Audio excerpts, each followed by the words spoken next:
For a long time, we've wanted to be able to zip and unzip files using the Files app on iPad. Now with iPad OS, you can select multiple files, or just a single file if you need to, and press More in the bottom right corner of your screen. From here you can go to Compress, and that will create a zip file for you.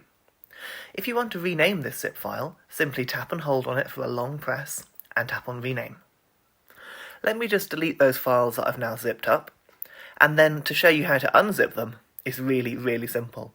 Simply tap once on that zipped file, and a new folder will be created with all of those files inside that folder for you.